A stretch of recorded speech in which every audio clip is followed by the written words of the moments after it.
dan Radio Roja Bandung 104.3 FM. Menebar cahaya sunnah.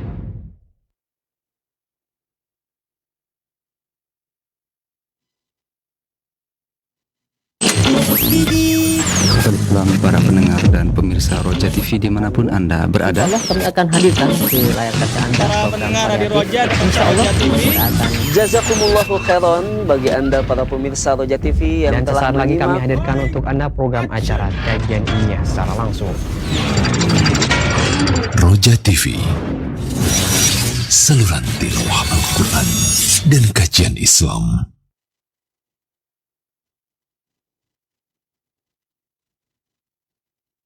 Assalamualaikum warahmatullahi wabarakatuh. Alhamdulillahirrabbilalamin. Wassalatu wassalamu ala sayyidil mursalin wa ala alihi wa ashabihi wa man tabi'ahum bi ihsanin ila yaumiddin, amma ba'd. Pemirsa Roja dan pendengar Radio Roja yang dirahmati Allah Subhanahu wa taala, jamaah Masjid Al-Barakah yang dirahmati Allah Subhanahu wa taala.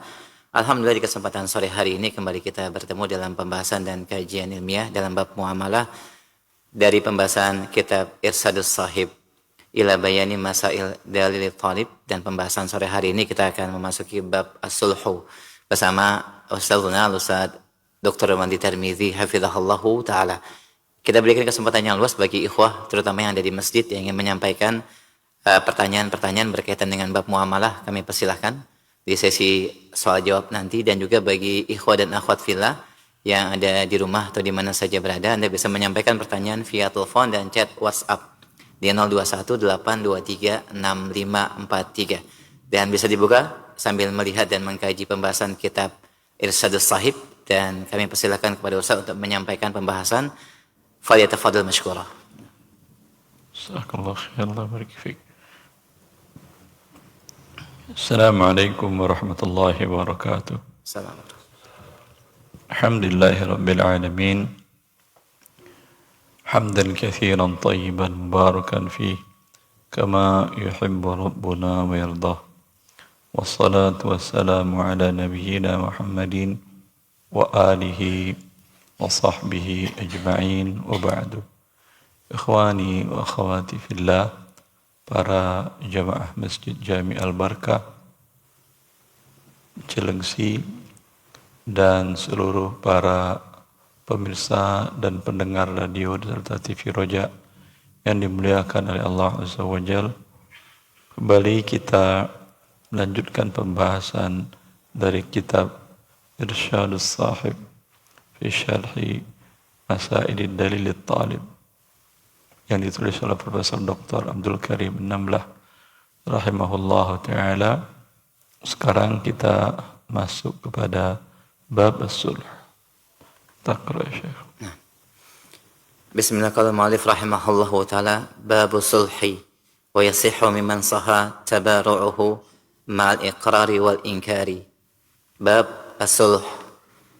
Akad sulh ini sah atas setiap orang yang sah di dalam berbuat tabaru' kebaikan bersamaan dengan al-iqrar, penetapan dan pengakuan atau pengingkaran. Nah, تقرأ الحاشية آمش مسألة. نعم. مسألة المراد بالصلح هنا المعاقدة بين اثنين أو طائفتين يتوصل بسببها إلى إصلاح بينهما لقطع النزاع الواقع بسبب الأموال. Permasalahan yang dimaksud dengan as-sulhu di sini adalah akad antara dua orang atau dua kelompok, di mana dengan akad ini diharapkan atau ditujukan dengan sebabnya perdamaian, islah di antara kedua kelompok atau dua orang, dan dalam rangka menghentikan atau memutuskan pertikaian yang terjadi karena sebab harta.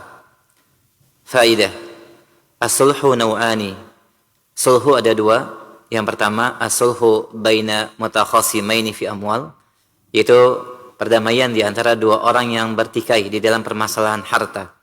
Wa huwal babul ladzi nahnu fihi al-an, yaitu bab yang kita bahas sekarang ini. Ats-tsani as-sulhu baina mutakhasimaini fi ghairil amwal. Dan yang kedua adalah perdamaian antara dua orang yang bertikai atau dua kelompok yang bertikai di dalam permasalahan selain daripada harta. Wa huwa imma saluha baina zawjaini sulhun baina zawjaini khifa infisalihima infisaluhuma atau sulhun baina ahli adlin wa baghin atau sulhun bainal muslimina wal kuffari wa kullu sulhin mimma sabaqa qad dzakara hukmuhu fi babihi. Dan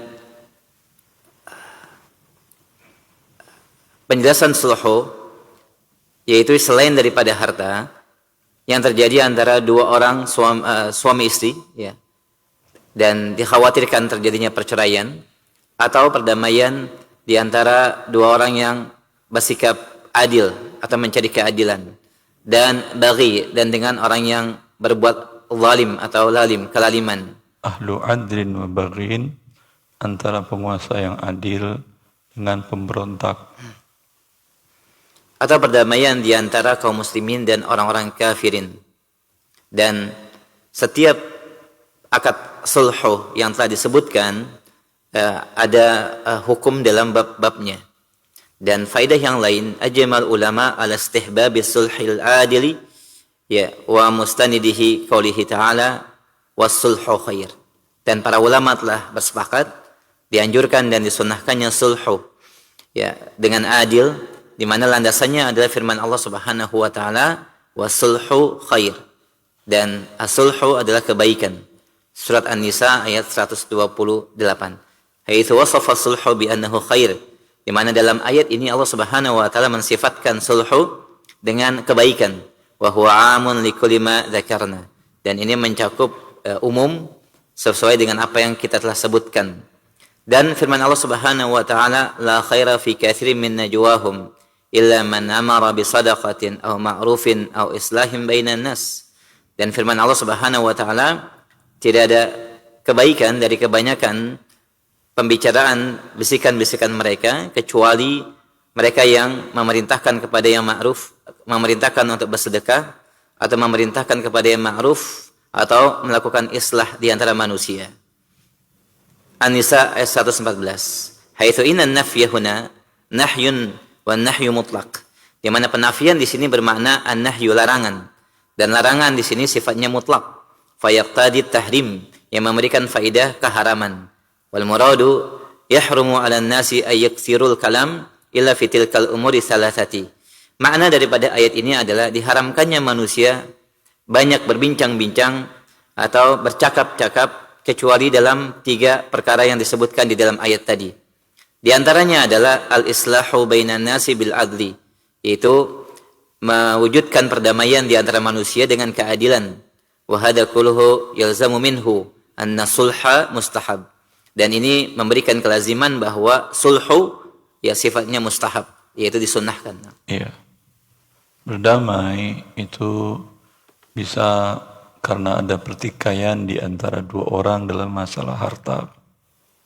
Yang ini yang pembahasan dalam fikih muamalat, ini yang kita bahas balan sulh dalam mazhab fikih muamalat, dalam fikih muamalat. Bila ada ribut di antara penjual pembeli, antara 2 orang yang bersyarikat, ya, dan seterusnya, bagaimana cara perdamaiannya? Bisa jadi berdamai itu selain masalah harta, seperti ribut antara suami dan istri. Dikhawatirkan kalau tidak didamaikan terjadi perceraian. Lalu zawa adlin, orang yang adil, orang yang jujur, orang yang baik agamanya dari kedua belah pihak dari keluarga, berusaha mendamaikan suami istri ini. Ini mendamaikan dalam masalah non harta. Bisa jadi ribut antara penguasa, pemerintahan yang ada yang sah dengan sekelompok manusia. Bisa jadi kelompok agama atau non-agama, ras, dan lainnya. Lalu terjadi suluh perdamaian.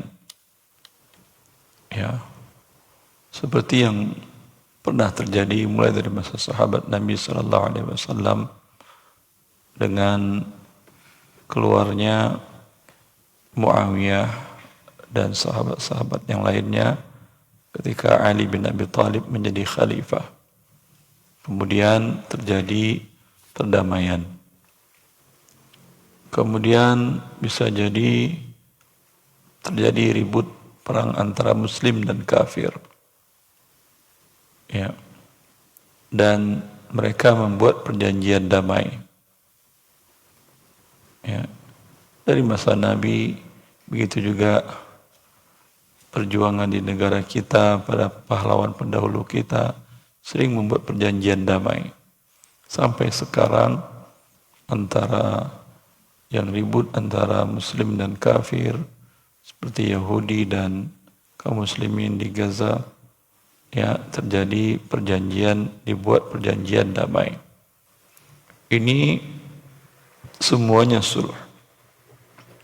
Tetapi yang kita bahas dalam masalah ini hanya yang pertama. Adapun suluh yang lain dalam babnya masing-masing. Suluh dalam masalah rumah tangga suami istri berarti dalam bab fikih usrah, fikih keluarga. Mendamaikan antara kelompok yang memberontak, ya, dengan pemerintahan yang sah. Ini dalam bab jihad dan dalam bab pemerintahan antara kafir dan muslim, bagian daripada bab jihad fi sabilillah. Semua bentuk suluh itu, berdamai itu, kata Allah Azza wa Jalla, wasulhu khair. Dan perdamaian itu adalah baik, itu yang terbaik. Antara suami istri jelas itu yang terbaik. Berdamai itu kata Allah wasulhu khair. Berdamai itu yang terbaik. Angkat ego masing-masing, ego suami, ego istri. Ya. Kadang kehidupan tidak semuanya seperti yang kita gambarkan indah dan bahagia selamanya, tidak. Ya. Sehingga ribut dan masing-masing ingin menunjukkan egonya masing-masing. Maka hendaklah berdamai, pihak ketiga mendamaikan. Dan itu tentu paling baik. Bagaimanapun juga kondisi sebelumnya, berdamai lebih baik. Begitu juga antara kelompok yang memberontak, ada provinsi, ada kota, dan seterusnya, membuat gerakan separatisme keluar dari negara tersebut, tentu akan kehidupan di daerah itu tidak akan nyaman. Terjadi peperangan, tentu tidak akan tenang rakyat-rakyat tersebut. Dan pemerintah pun tidak akan tenang bila ribut sama rakyatnya. Yang jelas biaya anggaran untuk perang mahal. Itu akan menghabiskan biaya negara dan biaya para pemberontak itu juga. Kalau mereka berikan untuk perkembangan kemajuan daerah dan kemajuan negaranya, jauh lebih baik. Sampai pun berdamai antara muslim dengan kafir, itu lebih baik. Karena Allah mengatakan musulhu khair. Bukankah Nabi Muhammad sallallahu alaihi wasallam melakukan sulh Hudaybiyah, perjanjian damai Hudaybiyah antara kaum muslimin dengan kafir Quraisy. Dan klausa perjanjian Hudaybiyah tampak zahirnya merugikan kaum muslimin. Akan tetapi Nabi sallallahu alaihi wasallam yakin bahwa berdamai itulah yang paling baik. Apa efeknya? Itu menjadi cikal bakal dari penaklukan kota Mekah. Ya, itu tonggak awal kota Mekah ditaklukkan, dengannya ada perdamaian tadi. Maka firman Allah wasulhu khair masuk dalam semuanya. Untuk mendamaikan tadi, baik ribut dalam masalah harta, atau antara suami istri, antara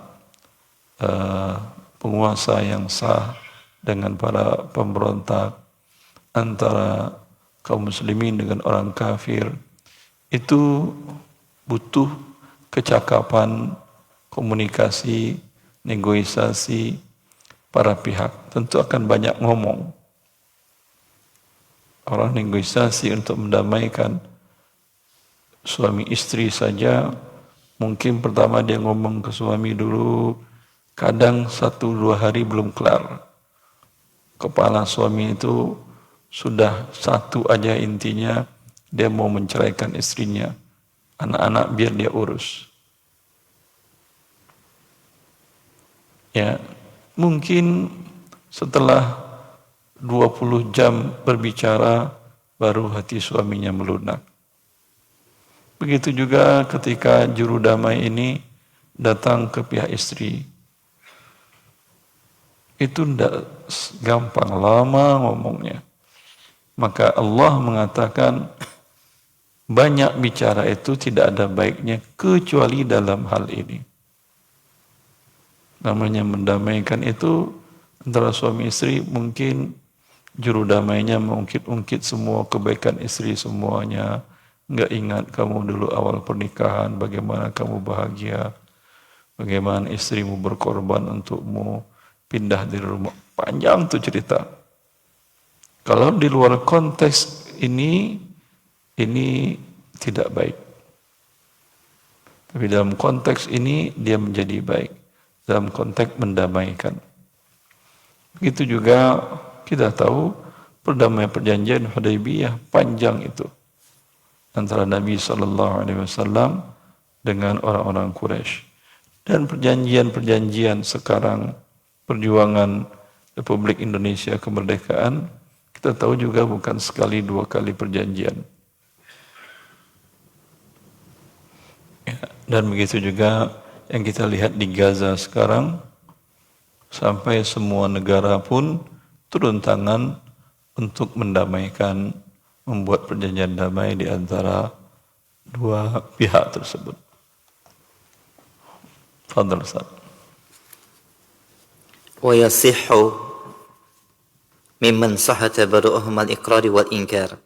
Dan akad suluh ini sah dilakukan oleh seseorang yang sah di dalam berakad tabaru bersama dengan ikrar, pengakuan, klaim, atau dengan pengingkaran.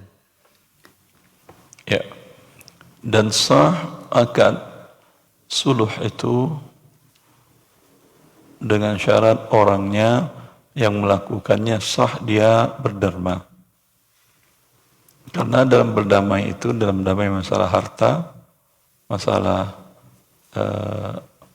pertikaian, dalam masalah jual beli, dalam masalah transaksi, dalam masalah kerjasama, tentu nanti ada salah satu pihak yang mengalah. Ya, walaupun dia rugi secara material, dia mungkin akan mengatakan, ya udah, ini saya memberikan modal ke kamu umpamanya 200 juta. Saya lihat kamu tidak serius mengelola harta 200 juta itu. Begini, begitu, kata yang punya modal. Kata yang mengelola, mana ada. Saya udah habisin waktu begini. Ini buktinya kita rugi sekarang. Tinggal lagi 100 juta. Karena itu ya udah, kita putus saja, selesai kerjasama, dan saya tidak minta 200 juta.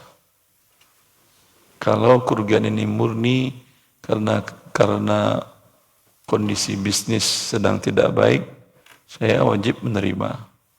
Tapi karena ini saya perhatikan ada unsur kelalaian dari pengelola, maka Anda wajib mengganti. Tapi saya tidak minta 100 juta.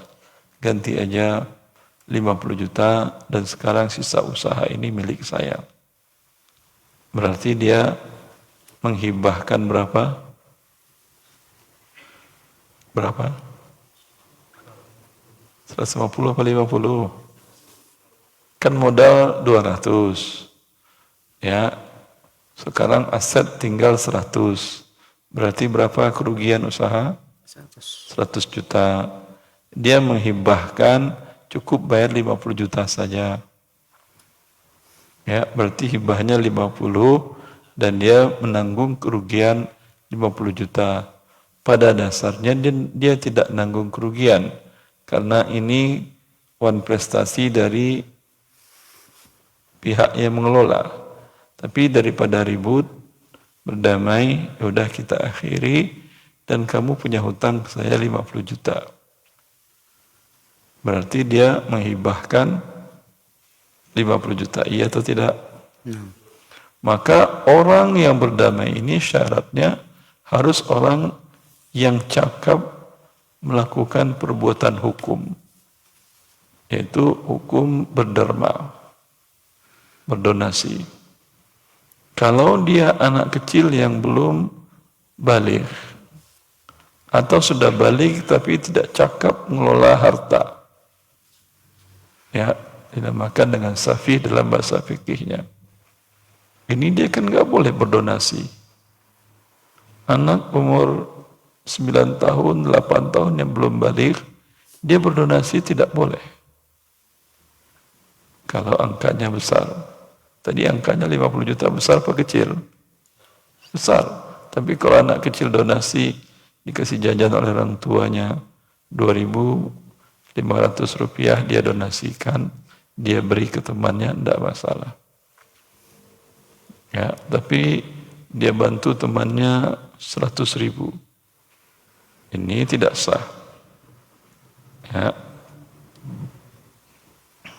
Maka karena itu syaratnya orang yang boleh melakukan suluh ini kalau dia bertabarruk sah. Kalau dia sah berdonasi, berderma. Wassalamualaikum. Ma'al ikrari wal inkar, bersamaan dengan pengakuan dan pengingkaran. Faidha qara lil mudda'i bidainin aw 'ainin, maka apabila ada seseorang yang mengaku atau mengklaim adanya piutang pada seseorang, aw 'ainin, atau satu objek barang yang ada pada seseorang, thumma salahahu 'ala ba'di dain aw ba'di 'ain, kemudian dia membebaskan dari sebagian piutangnya atau barang yang diklaim, fahuwa hibbatun, maka ini adalah akad hibbah, yasihu bilafdhiha, dan sah dengan lafadznya, la bilafdhi suluh, tidak dengan lafaz suluh. Nah. Ya. Bila pihak yang mendakwakan mengatakan kamu ada utang ke saya 100 juta. Karena saya menyerahkan, ini buktinya ada, dana 200 juta untuk dikembangkan dalam usaha dagang. Sekarang sudah 1 tahun, ini baru kita audit berapa harga usaha ini, sudah di pressure, semuanya tinggal 100 juta.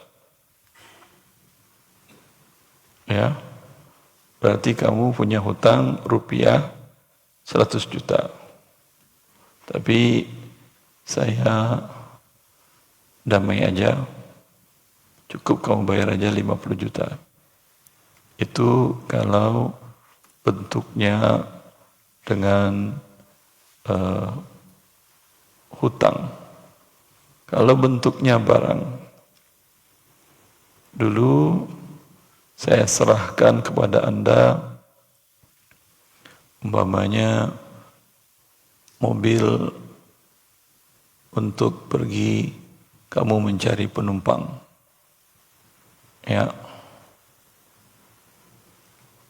Kemudian tahu-tahu mobilnya kamu katakan total loss. Setelah saya cek ke polisi dan polisi membuatkan laporan, ternyata itu mobilnya memang ditabrak tapi ada kesalahan kamu. Ya, harusnya kamu mengganti mobil saya. Tapi tidak ada masalah. Itu mobil waktu terjadi tabrakan itu harganya sekitar 100 juta. Kamu bayar aja lah setengahnya, 50 juta. Ya, maka yang 50 juta lagi tadi bukan damai sebetulnya. Dia apa namanya? Dia memberikan hibah. Ya, ini namanya bukan damai, ini namanya hibah. Boleh dengan lafaz hibah. Ya udah, kamu tinggal bayar 50 juta, ya 50 jutanya lagi saya hibahkan. Ya, fadhal. Fa'in salahahu ala ainin ghairi mudda'ah fahuwa bay'un. Maka apabila seseorang melakukan akad suluh atas suatu ain, barang yang tidak diakui atau yang bukan diakuinya, maka ini adalah bay'un, jual beli. Yasihhu bilafzi suluh, dan sah dengan lafaz suluh. Wa tasbutu fi ahkamul bay', dan juga berlaku padanya hukum-hukum jual beli. Ya. Dia menyerahkan mobil dulu untuk dibawa cari penumpang.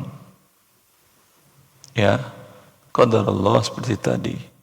Dia mengatakan mobilnya habis hilang, nggak tahu saya. Setelah dia berpolisi, dicek sebetulnya memang mobil total loss, tapi ada unsur kelalaiannya dia. Ya, lalu kata yang punya mobil tadi, kamu ganti aja dah pakai tanah dan ini. Kamu ini ada tanah pekarangan, ya, mungkin nilainya kurang, menurut saya sih kurang dari harga mobil saya. Harga mobil saya 100 juta, ini paling dihitung 80. Saya ambil aja tanahmu, setuju? Setuju kata dia. Berarti ini apa? Jual belikah atau berdamai? Damai tapi terjadi jual beli. Jual beli apa? Tukar menukar apa ini?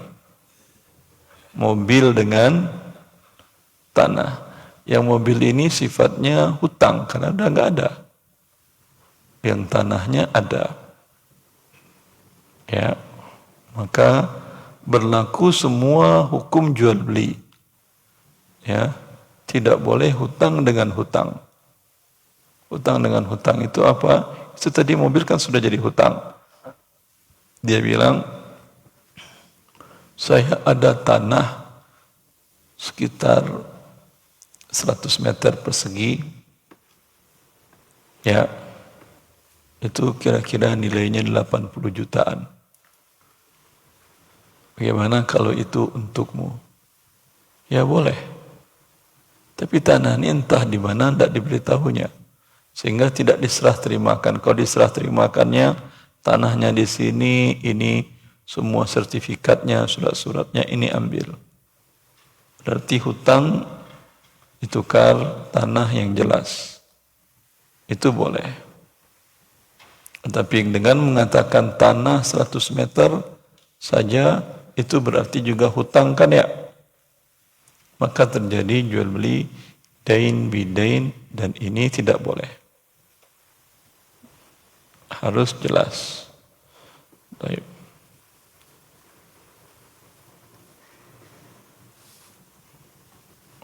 Asal Syekh walau salahahu. Nah, walau salahahu anid dain bi ainin wa tafaqa fi illati riba, ishtarata qabl al-'awad fi al-majlis bi syai'in fi dhimmati yubtilu bi tafarruqi qabl al-qabdi.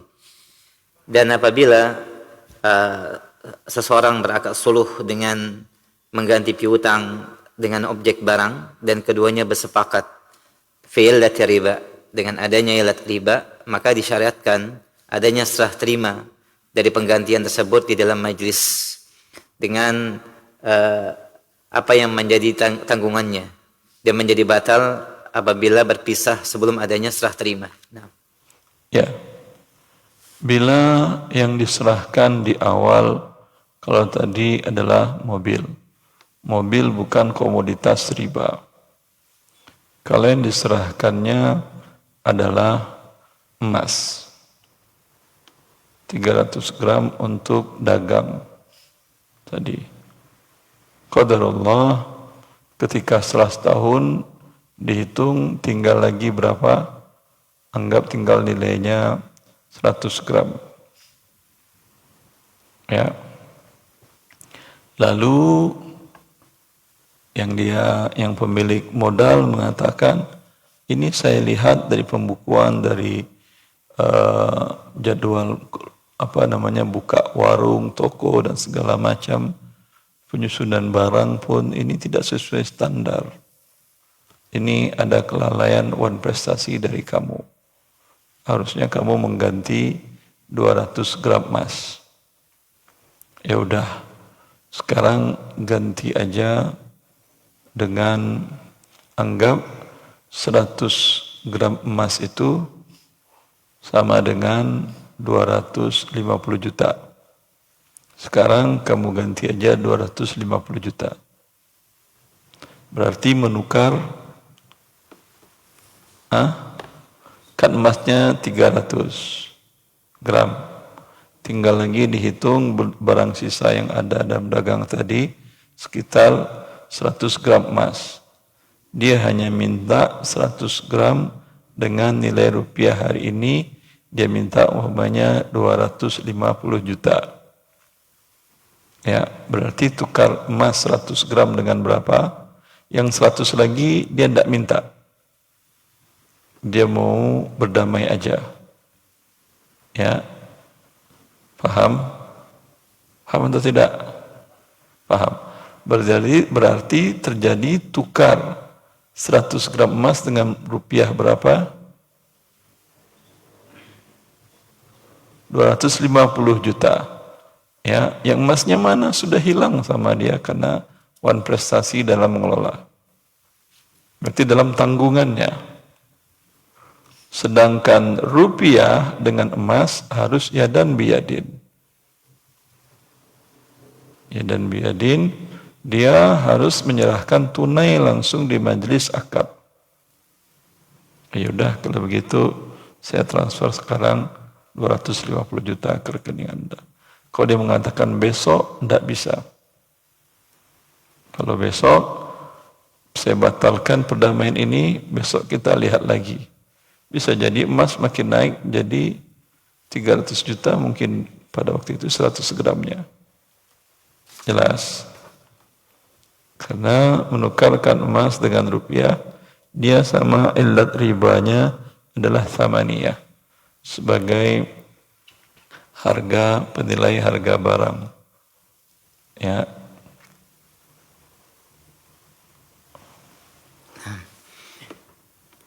Wa in salaha an aibin fil mabi'i sahha.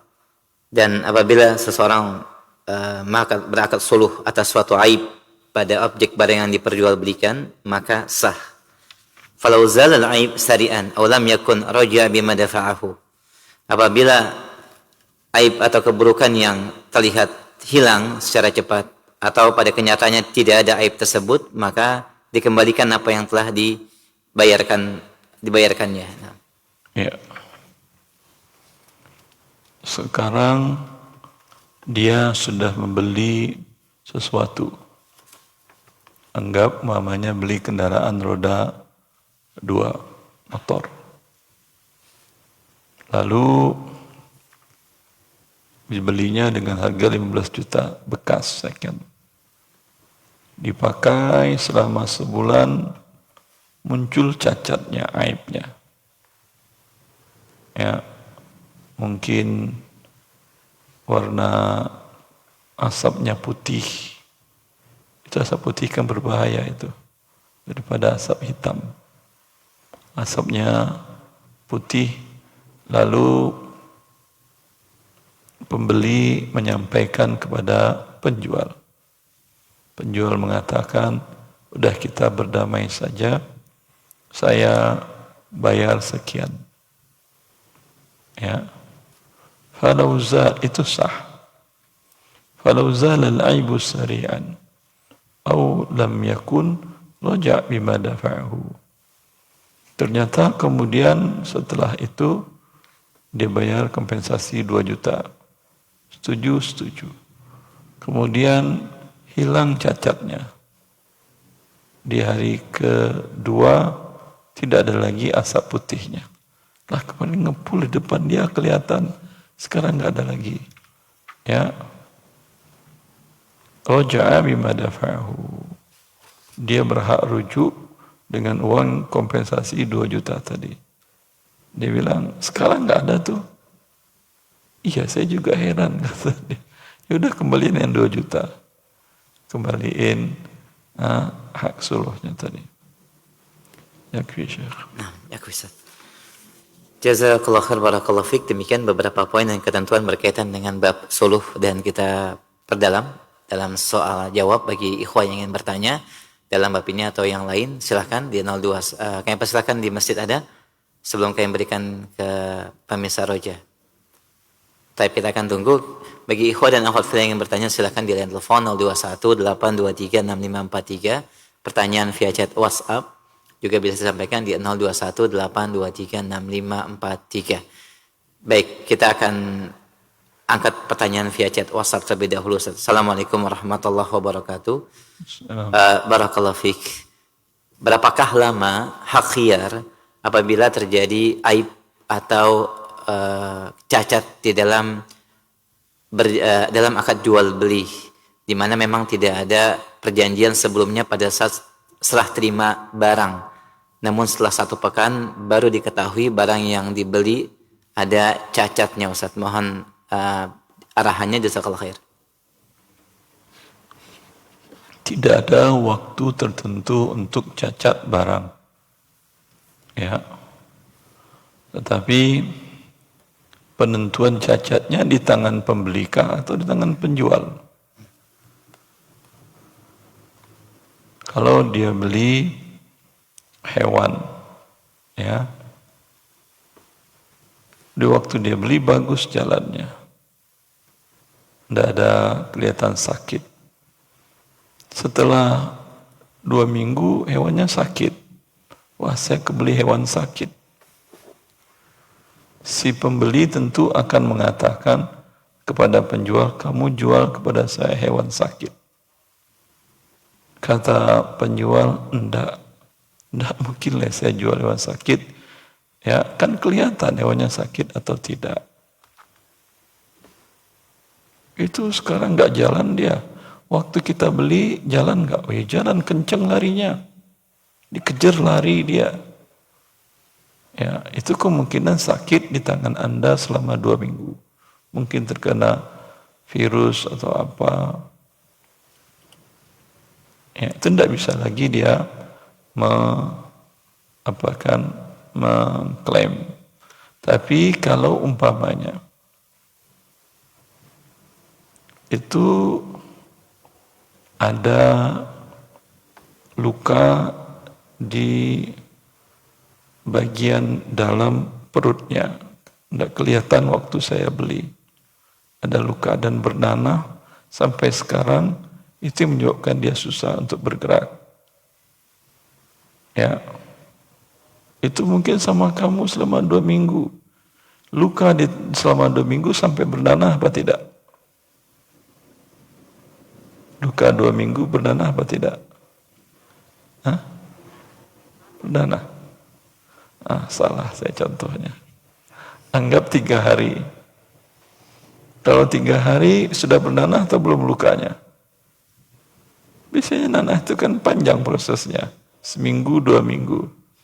Ya, kata pembeli, tidak ada hewan luka bernanah dalam waktu 3 hari. Orang sakit, luka, kemudian bernanah, tidak ada 3 hari.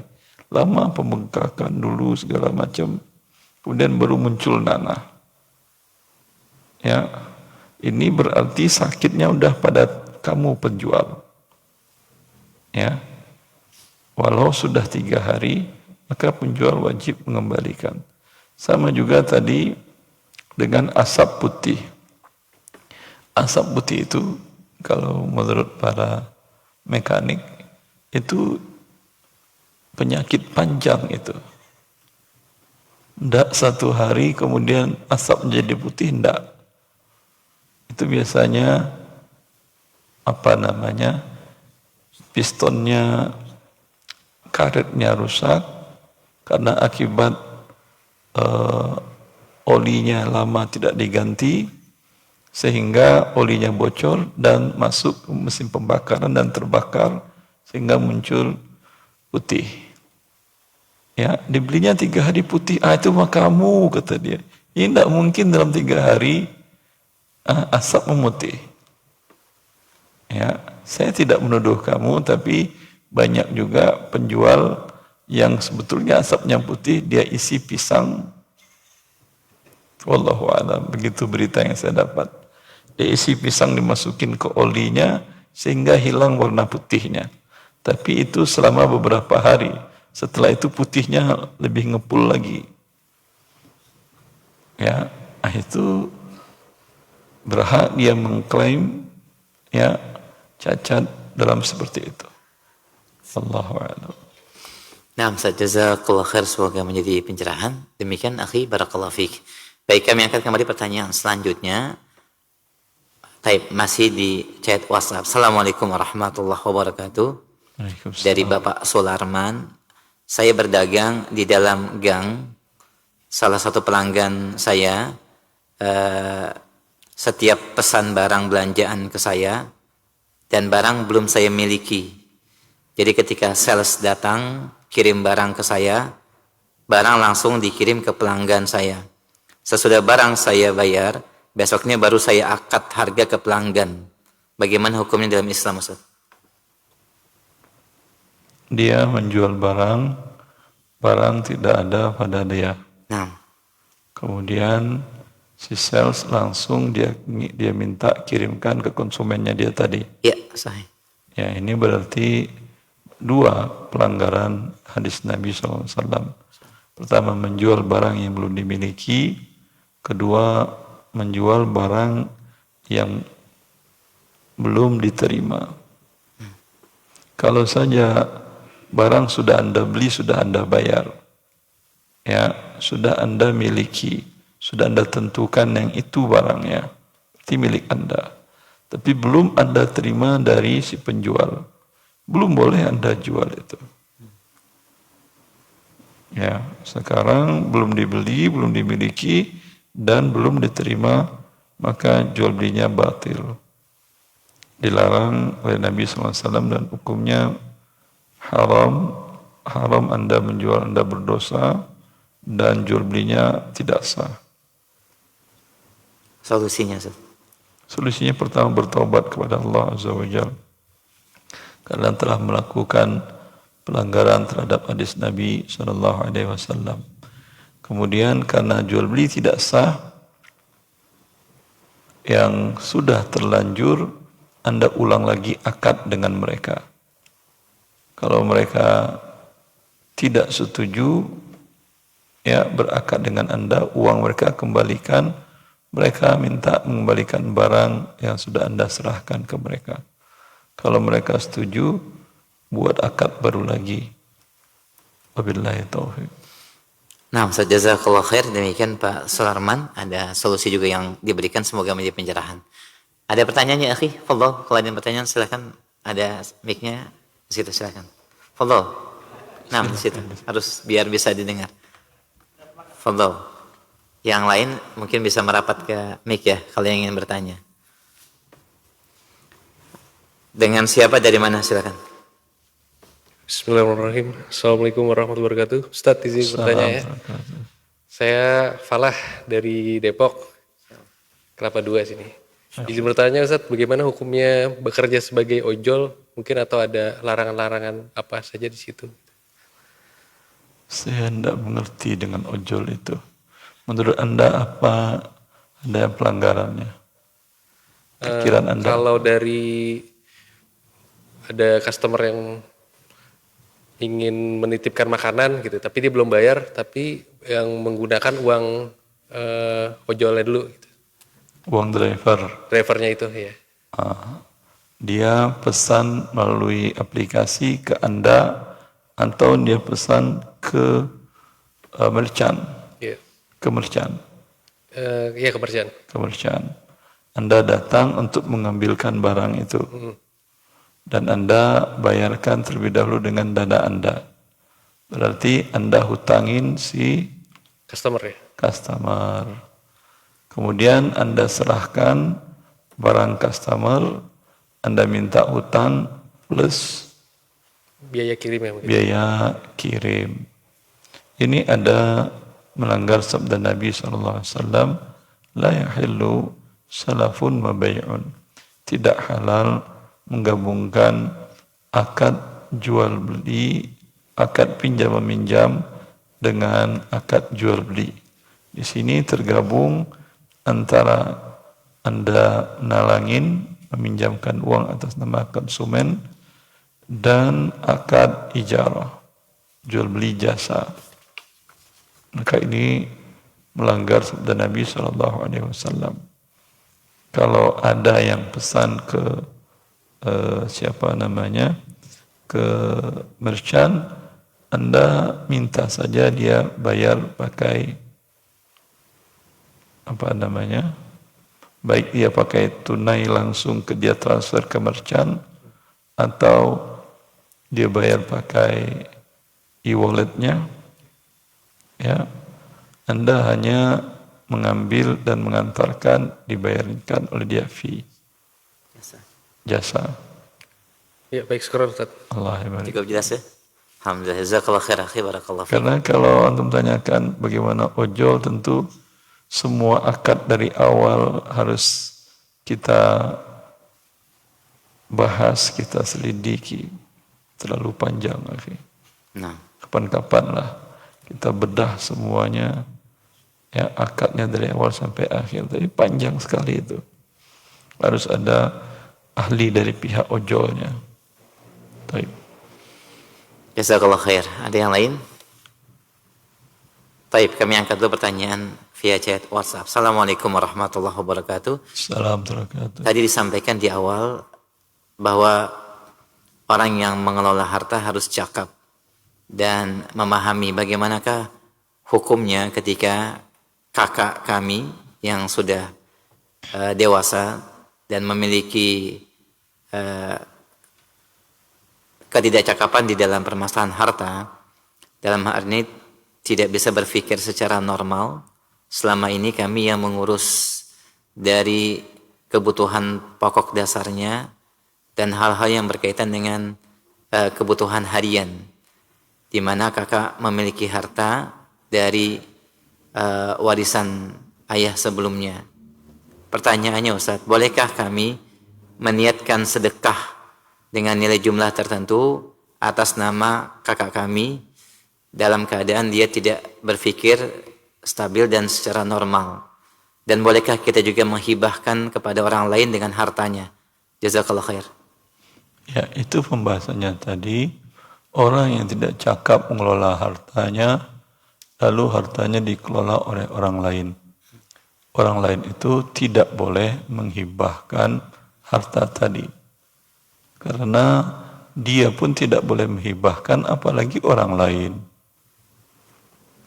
Kecuali kalau kakaknya yang bantu mengelola adiknya atau siapa yang membantu mengelola harta yang tidak cakap tadi, dia sedekahkan dengan hartanya sendiri, bukan harta orang yang tidak cakap.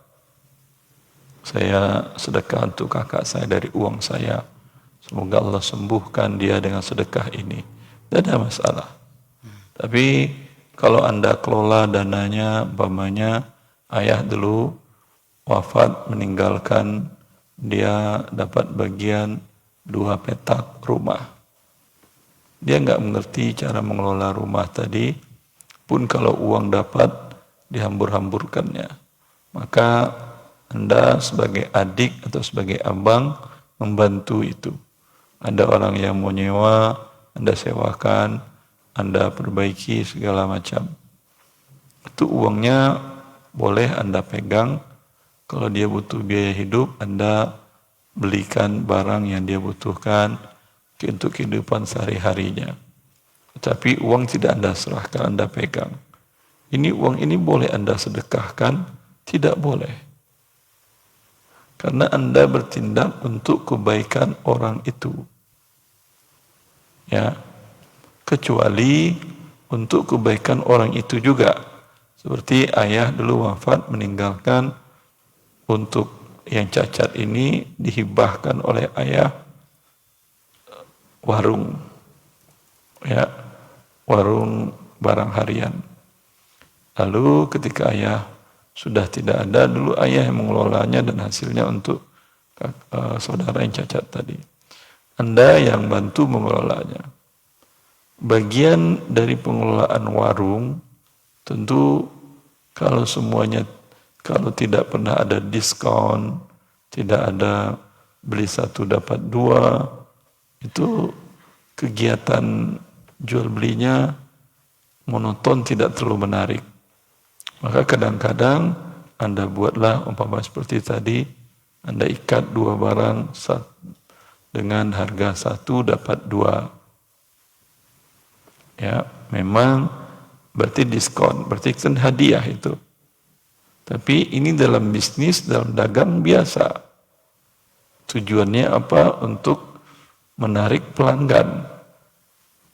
Ya, umumnya kan kalau warung tradisional tidak ada buat diskon tadi. Dia buat umpamanya ini ada produk baru, umpamanya warung makan, ada produk baru kami, nasi goreng seafood pakai honje umpamanya. Ada itu. Wallahu a'lam, saya tidak tahu. Karena produk baru, ya biasanya nasi goreng 30.000 per porsi, cukup dengan 50%, 15.000 per porsi. Nasi goreng seafood honje. Ya, ini kan bagian dari dagang. Memang rugi. Harga modalnya saja umpamanya 25.000. Rugi sekitar 10.000. Akan tetapi ini bagian dari strategi dagang. Merasa dia, wah enak, ternyata rasa tes dari masakan baru restoran ini. Untuk menarik orang. Nah ini tidak ada masalah. Tapi sedekah atau hibah bukan tujuannya untuk dagang, untuk menaikkan penjualan, ini memudaratkan pemilik harta, ini tidak dibolehkan. Wabillahi taufik. Maka dalam kasus tadi, karena kalau ini sudah terjadi, pihak yang memegang harta tadi harus menggantinya. Dia nggak bakal nuntut juga. Tapi ini urusan Anda dengan Allah. Allahu Akbar. Allah Akbar. Dan sedekahnya menjadi sedekah Anda. Wabillahi taufik. Jazakallah khair, demikian yang bertanya barakallahu fiik. Baik, ada yang bertanya ikhwah? Fadhal, silakan di mic. Bagi pemirsa dan pendengar Roja yang ingin bertanya secara langsung, kami tunggu di line telepon 0218236543. Baik, silakan akhi, dengan siapa, dari mana? Fadhal. Bismillah. Assalamualaikum warahmatullahi wabarakatuh. Waalaikumsalam warahmatullahi wabarakatuh. Ana dengan Sony Ustadz dari Cimanggis. Masya Allah. Ana pernah dengar dalil kalau tidak boleh menjual barang yang belum dimiliki. Ya. Apabila ada seseorang yang pergaulannya luas, Ya. pintar mencari proyek gitu ya, mudah dapat proyek, tapi dia subkan, dalam arti gini, kalau dalam usaha jasa itu termasuk ke dalam dalil tersebut atau tidak? Syukran Ustaz, jazakallahu khair. Dia mau mendapatkan proyek jasa, pengadaan jasa. Nah, jasa. Pengadaan jasa, tapi dia tidak memiliki jasa. Tidak. Umpamanya jasa cleaning service. Ya, menang dia tender.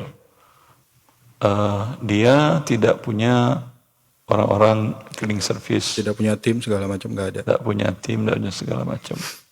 Dia hanya jualkan, kesubkonkan ke yang lain. Iya, karena pergaulannya, karena kepintarannya berbicara.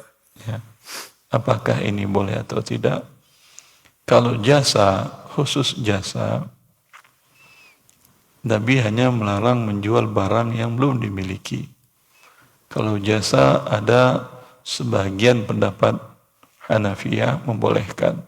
Tapi mayoritas para ulama masuk dalam bab itu juga termasuk menjual barang yang belum dimiliki.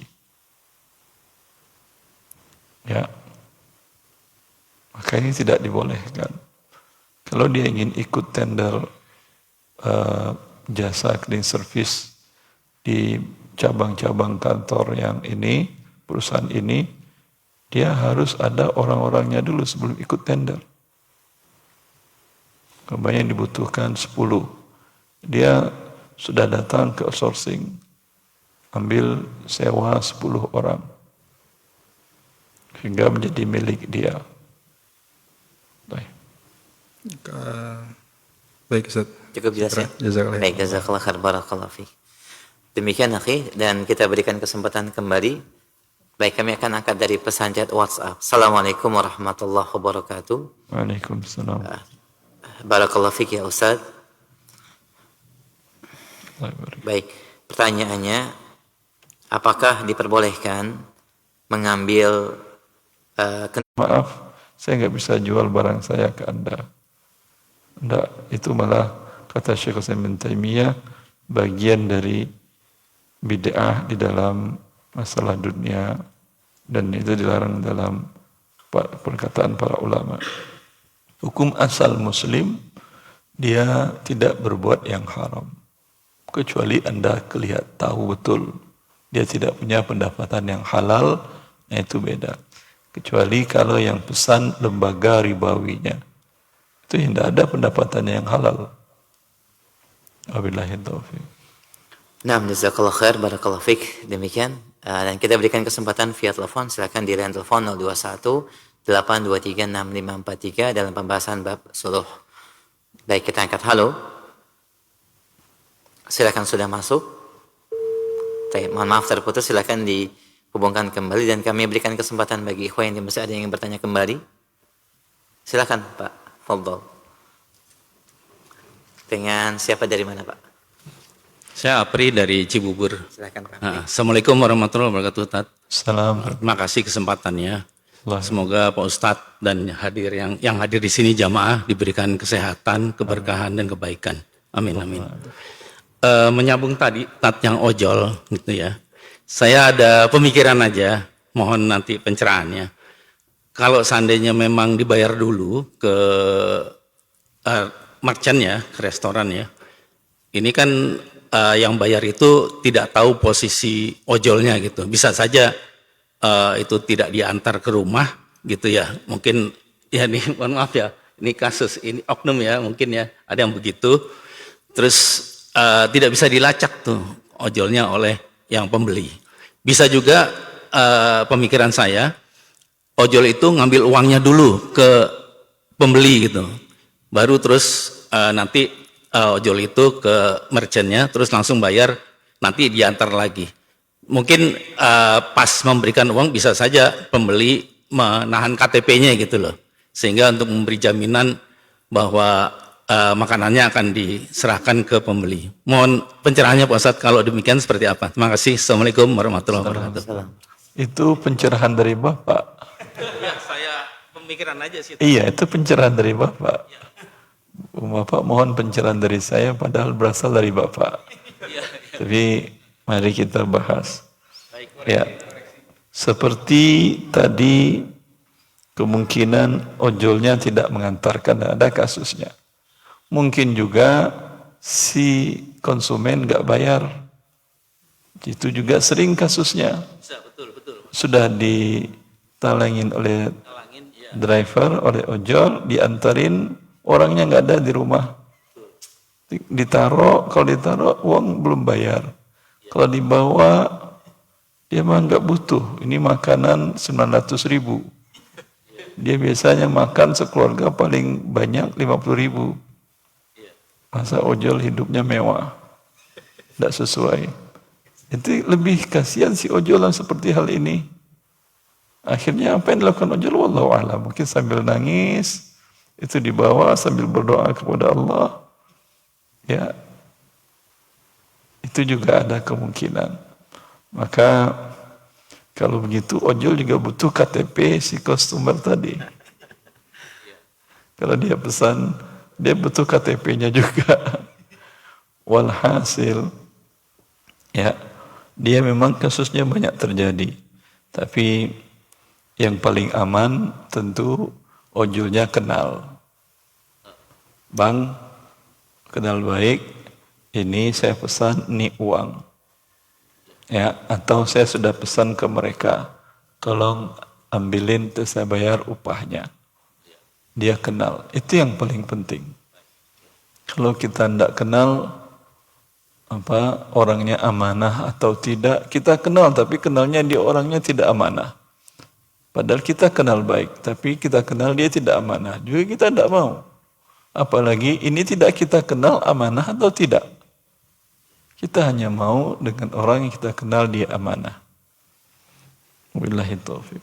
Terima kasih pencerahannya Bapak. Nah, berarti tadi tidak mencampur adukan antara utang dengan jual beli, bisa ya Tat? Bisa, seperti itu bisa. Iya. Itu kalau dari dahulu orang kan begitu, sebelum ada ojol, dia butuh sesuatu panggil ojek di depan rumah, pangkalan, tolong beliin, tadi kasih uang, tadi kasih fee. Setelah itu. Tapi nggak perlu pakai KTP juga kalau masa dulu. Karena ojek pangkalan semua orang sudah tahu. Bapak ibunya, mamanya, iparnya, semua orang sudah tahu. Itu yang amanah tadi. Allah barik fiik. Jazakallah khair. Kami angkat kembali pertanyaan selanjutnya. Ada beberapa yang bertanya berkaitan dengan bagaimana hukumnya atau bolehkah membelanjakan dari hasil konten kreator, Ustaz, yang ditayangkan baik di semua platform media sosial. Mohon pencerahannya, jazakallah khair. Konten kreator itu kalau isi kontennya bermanfaat untuk dunia dan akhirat setiap orang yang melihatnya, tidak pun Anda dapat imbalan, Anda sudah dapat pahala dari Allah Azza wa Jalla. Doa dari setiap orang yang melihatnya. Ya, dan ini banyak. Mungkin dalam keseharian, cara bertani, cara bersihin ikan, cara buka ban mobil, kadang masang plat nomor plat polisi di mobil aja. Kalau Anda tidak ngerti, susah. Tapi lihat konten kreator, oh Masya Allah gampang ternyata. Kadang Anda harus mencari tempat yang untuk menukarin, sudah lancarinya jauh, keluar uang lagi. Padahal sebetulnya gampang, pakai pisau rumah aja bisa. Ini tentu orang yang mendapat manfaat dia doakan.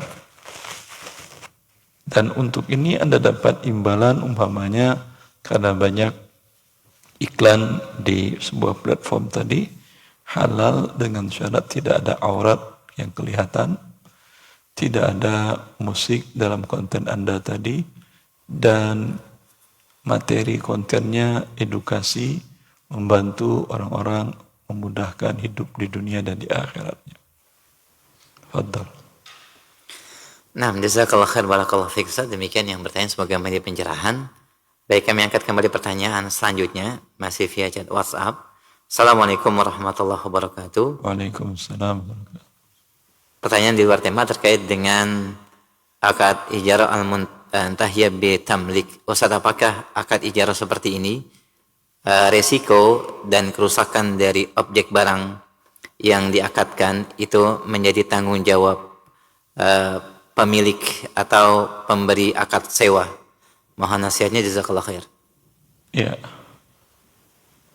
Kalau leasing finance di mana dia menjual dengan cara akad sewa beli, ini biasanya perusahaan tidak mau menanggung risiko kerusakan barang karena mereka anggap sudah dijual. Dalam Islam ini tidak boleh akad sewa beli ini. Dua akad yang karakteristiknya masing-masing berbeda, ya, dijadiin satu sehingga berakibat kepada kezaliman kepada pihak yang lemah. Karakter dari akad jual beli tidak tunai. Setelah diakadkan dan diserah terimakan, walau belum lunas, itu barang menjadi milik pembeli. Otomatis semua risiko dia yang nanggung karena milik dia. Seperti milik dia, manfaat juga untuk dia. Kalau objek itu dia sewakan atau mendatangkan hasil, hewan dia beli dengan cara tidak tunai, kemudian beranak, ya, baru bayar DP sudah beranak 3. Masya Allah. Ini anaknya untuk Anda, bukan untuk si penjual, karena jual beli. Begitu juga risikonya Anda yang menanggung. Kalau sewa menyewa, ya, itu risikonya yang menanggung pemilik barang yang menyewakan barangnya. Dia sewakan rumah, dia sewakan kendaraan, dia sewakan hewan untuk membajak, maka risikonya dia yang menanggung.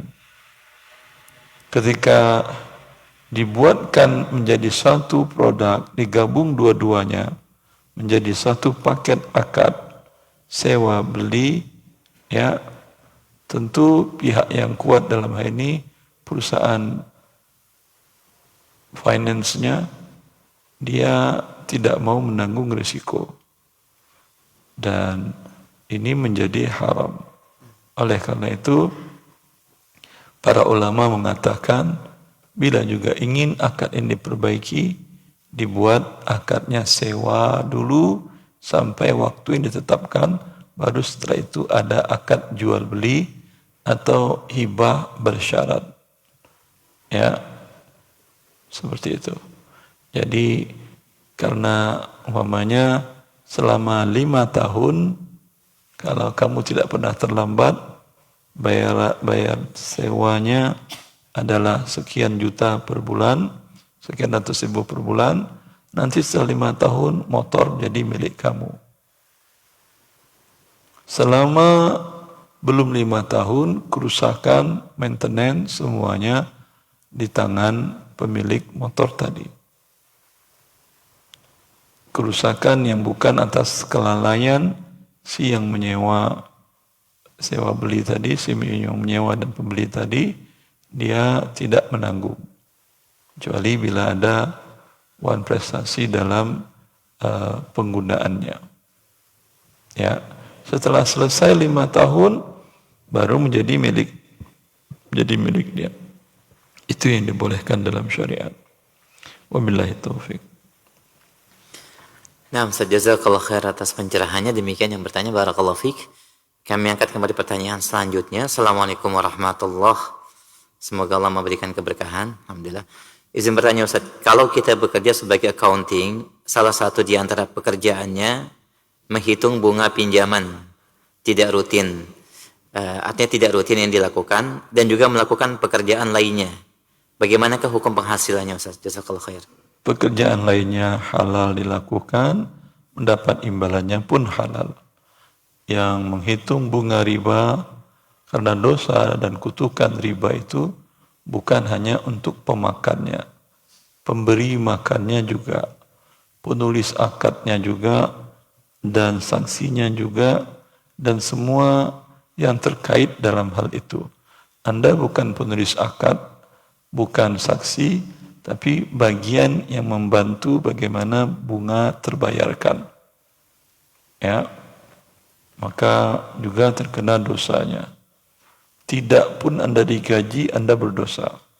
Sekarang atas perbuatan dosa dapat imbalan, tentu gaji yang untuk pekerjaan itu haram. Anda hitunglah sebulan berapa kali melakukan yang haram. Ya, Umpamanya 5%. 5% dari gaji Anda tidak halal, berikan ke fakir miskin. Itu mungkin Anda bisa. Tapi berbuat dosa membantu sebuah pembayaran riba, ini Anda maunya bertobat, besok bikin lagi, bulan depan lagi, tobat lagi, bikin depan lagi. Tentu tidak akan pernah senang, tidak akan pernah tentram hidup Anda. Sebaiknya Anda syaratkan dari awal. Saya hanya mau melakukan penghitungan, pencatatan terhadap yang halal. Memang ada yang tidak halal, banyak. Apa? A, B, C, D. Termasuk masalah bunga tadi. Kalau dia mau, alhamdulillah. Kalau dia tidak mau, carilah yang halal yang lain. Wabillahi taufiq. Nah, Ustaz, jazakallah khair, barakallah fiqh. Demikian yang bertanya. Semoga menjadi pencerahan. Ada yang bertanya kembali bagi ikhwan yang ada di masjid? Baik, kami angkat. Silakan Bapak. Assalamualaikum. Kita angkat telepon dulu. Waalaikumsalam warahmatullahi. Dengan siapa di mana? Dengan Umu Silmi di Bandung. Baik, dikeraskan suaranya Umu. Silakan pertanyaannya. Assalamualaikum warahmatullahi wabarakatuh. Assalamualaikum warahmatullahi wabarakatuh. Mau bertanya mengenai akad sewa rumah. Apabila kita pihak pemilik mengajukan deposit sebagai jaminan atas kondisi barang yang kita sewakan, itu hukumnya bagaimana Ustaz? Karena terkadang kita ketika akad berakhir tuh kondisi rumah kadang ada yang rusak karena penyewa tidak bertanggung jawab atau memelihara dengan baik. Mohon pencerahannya Ustaz. Ya. Allah barik fiik. Kalau kerusakan meminta deposit boleh. Ya, umpamanya 2 bulan sewa, ya, sehingga ketika terlambat sehari 2 hari pun penyewa bayar bulanannya, dia enggak terlambat karena dia ada pembayaran 2 bulan. Juga fungsinya ketika dia mengakhiri akad, ya, kita tidak sempat untuk melihat tempat. Sebelum kita ingin mengembalikan uangnya, tentu akan kita lihat objek yang kita sewakan. Ya, terkadang pihak yang menyewakan terlalu dengan mengatakan kembalikan seperti sedia kala. Ya, tidak ada lah. Ya, minimal safety tanknya dulu kosong, sekarang nambah umpamanya 10%. Itu minimal. Ya, cat dulunya putih mengkilat, sekarang mungkin sedikit redup. Karena sudah disewa 2 tahun umpamanya. Kalau mobil sebalikan seperti semula, speedometernya tentu menambah.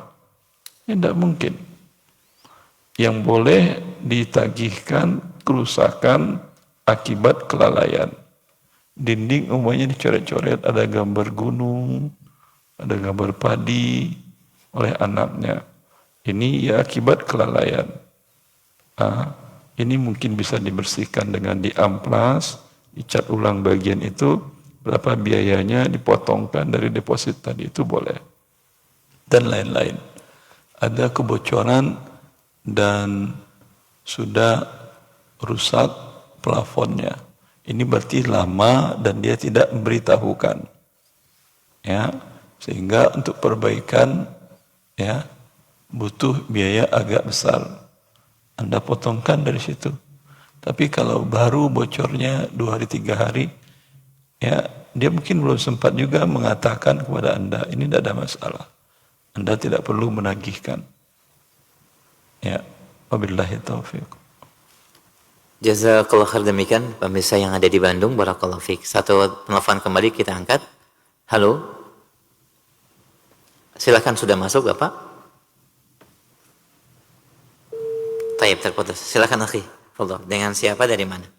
Bismillah. Assalamualaikum warahmatullahi wabarakatuh. Assalamualaikum. Saya Rudi dari Medland, Cilengsi. Silakan Pak. Menyambung mungkin berhubungan dengan pertanyaan tadi. Kalau saya punya rumah kontrakan, iya, saya ajak pengontrak bahwa ini rumah kondisi seperti ini,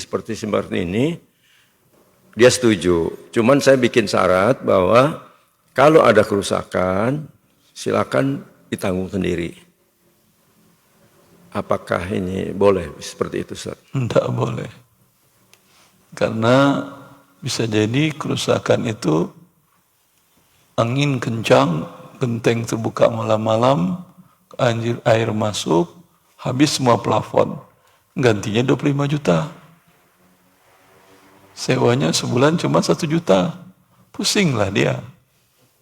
Untuk 25 bulan itu. Atau kita tentukan misalnya ada kerusakan. Tidak boleh. Menjadi gharar, sehingga para ulama mengatakan menjadi gharar tidak boleh. Karena bisa sewanya 1 juta sebulan, bahkan bisa sebulan 25 juta. Bila terjadi kasus seperti tadi.